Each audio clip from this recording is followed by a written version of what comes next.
Star, फिल्मी actor और BJP सांसद रवि किशन आजकल मीडिया से लेकर सोशल मीडिया तक छाए हुए हैं, क्योंकि उन्होंने कुछ ऐसा कह दिया है जिससे ऐसा लग रहा है कि बॉलीवुड पगलाया हुआ है। आप भी सुनिए रवि किशन का वो बयान। मुझे शून्यकाल में बोलने का अवसर प्रदान करने के लिए मैं आपका आभार प्रकट करता हूं। आज मैं सदन का ध्यान अपने देश के एक बहुत बड़ी समस्या की तरफ दिलाना चाहता हूं। हम सब जानते हैं कि हमारे देश में ड्रग ट्रैफिकिंग, ड्रग एडिक्शन की समस्या बढ़ती जा रही है। हानिकारक दवाओं के सेवन के माध्यम से देश की युवा पीढ़ी को बर्बाद करने की साजिश रची जा रही है। मुझे दुख के साथ कहना पड़ रहा है कि इस साजिश में हमारे पड़ोसी मुल्कों का हाथ है। प्रतिवर्ष चीन और पाकिस्तान के रास्ते देश में भारी मात्रा में नशे की दवाइयों की तस्करी होती है, मंगाई जाती है, पंजाब के रास्ते, नेपाल के रास्ते। और नशे की दवाइयां हमारी फिल्म इंडस्ट्री में भी इसके एडिक्शन करवा दी। अरे सुनो यार, हमारी वो एडिक्शन आज हमारी सरकार ने कई लोगों को पकड़ा है, पकड़े जा रहे हैं। NCB is doing very good work. But महोदय, दुख की बात है कि इस प्रकार की गतिविधियां हमारी इंडस्ट्री के द्वारा भी, जहां पे स्टारों को देखा जाता है, उनको रोल मॉडल माना जाता है, तो मैं आपके माध्यम से केंद्र सरकार से आग्रह करता हूं, अपनी सरकार से, जो हिसाब से आज हम लोग एकदम इनको चारों तरफ पकड़ रहे हैं, तो ये सख्त कार्रवाई की जाए, दोषियों को जल्द पकड़ा जाए, उन्हें उचित सजा दी जाए तथा पड़ोसी देशों की जो साजिश है युवा पीढ़ी को बर्बाद करने की, उस पर रोक लगाई जाए। महोदय, धन्यवाद। रवि किशन के इसी बयान से चिढ़ी अमिताभ बच्चन की पत्नी और समाजवादी पार्टी के सांसद जया बच्चन ने उन्हें यहां तक कह दिया कि जिस थाली में खाते हैं उसी थाली में छेद करते हैं। जया बच्चन के इस बयान का सोनम कपूर ने भी समर्थन किया। हालांकि जिस तरह से सुशांत मामले में ड्रग्स को लेकर परत दर परत खुलकर सामने आ रही है, सारा अली खान, रकुलप्रीत सिंह जैसे बड़े नाम सामने आ रहे हैं, उससे सवाल उठने लगे हैं कि क्या वाकई बॉलीवुड में ड्रग्स का जबरदस्त खेल चल रहा है। बॉलीवुड में ड्रग्स के खेल पर बयान देने वाले रवि किशन अभिनय की दुनिया में लंबे समय से हैं। भोजपुरी सिनेमा से अभिनय की दुनिया में कदम रखने वाले रवि किशन बॉलीवुड से लेकर साउथ सिनेमा तक अपनी अच्छी पकड़ बना चुके हैं।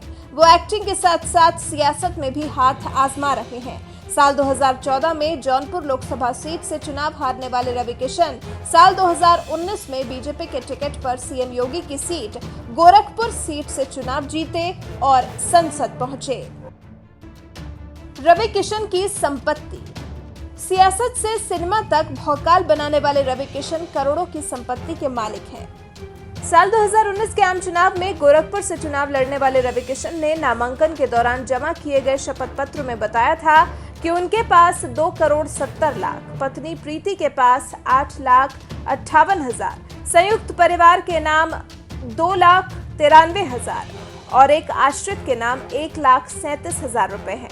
रवि किशन के पास 12,84,00,000 और उनकी पत्नी के पास 5,16,00,000 की अचल संपत्ति है।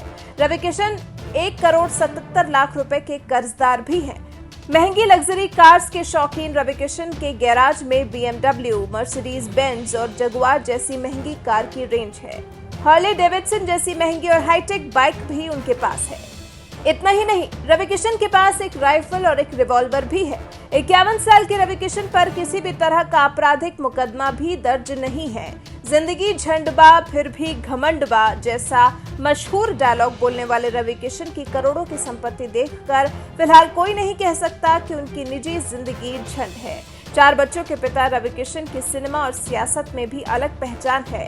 फिल्मी दुनिया में जहां वो रवि किशन के नाम से मशहूर हैं, तो वहीं सियासत की दुनिया में लोग उन्हें रविंद्र श्याम नारायण के नाम से जानते हैं।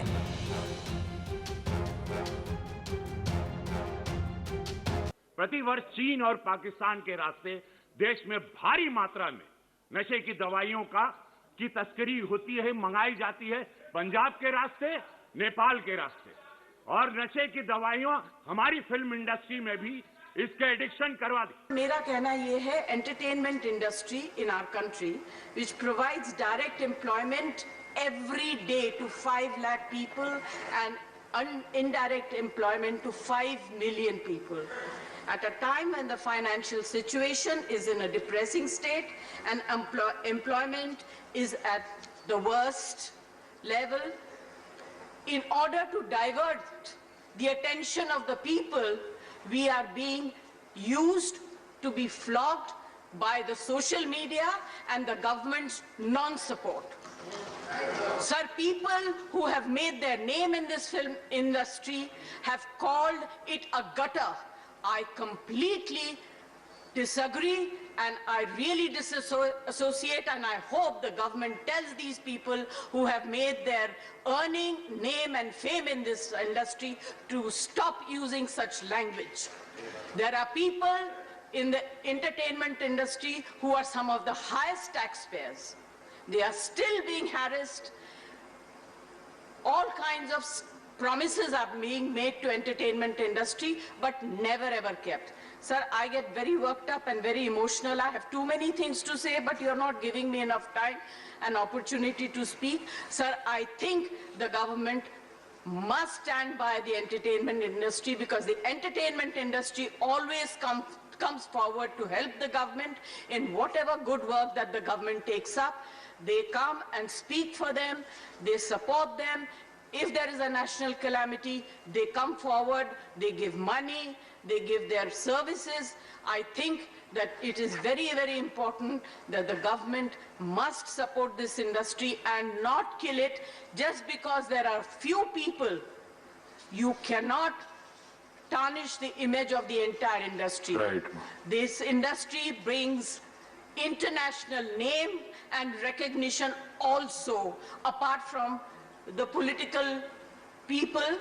I was really embarrassed and ashamed that yesterday one of our members in the Lok Sabha spoke, who is from the industry, against, I'm not taking a name, against the film industry. It's a shame. Jaya ji हमारी senior है, मुझे लगा था मेरे कल के वक्तव्य पे जो हमने पार्लियामेंट में बोला था, हमको जया जी आज समर्थन देंगे, क्योंकि ये फिल्म इंडस्ट्री में सारे लोग ड्रग्स नहीं करते हैं। मैं पहली बात तो क्लियर कर दूं, लेकिन जो कुछ लोग कर रहे हैं या कुछ लोग इसके अंदर एक कार्टेल भेज रहे हैं या पैडलर्स भेज रहे हैं, एक इतनी बड़ी सोची समझी साजिशन की largest film industry in the world, उसको प्लान करके कोई खत्म करना चाह रहा है। हम लोग जब 90s में आए थे तो ये सब फैशन नहीं था, जया जी जब आई थी तो नहीं था। तो हम लोग अगर आवाज नहीं उठाएंगे तो कौन आज मैं चाह रहा था कि जया जी मेरा समर्थन करें, या तो उन्होंने मेरा व्यक्तित्व तो सुना ही नहीं या मेरी बात सुनी ही नहीं।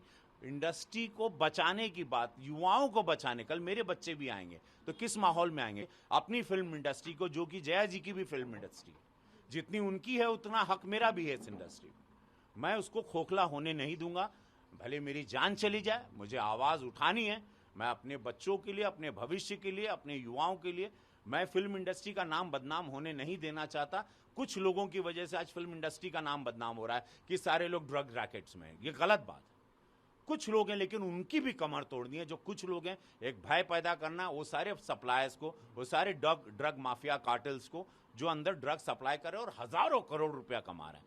ये कई हजार करोड़ का बिजनेस है, कई सारे माफियाज इसमें जुड़े हुए हैं, and we have to really take care. और इसीलिए कल मैंने पार्लियामेंट के पहले दिन ये मेरी आवाज गूंजी और मुझे समर्थन मिलने के बजाय मुझे इस तरह से जलील किया गया।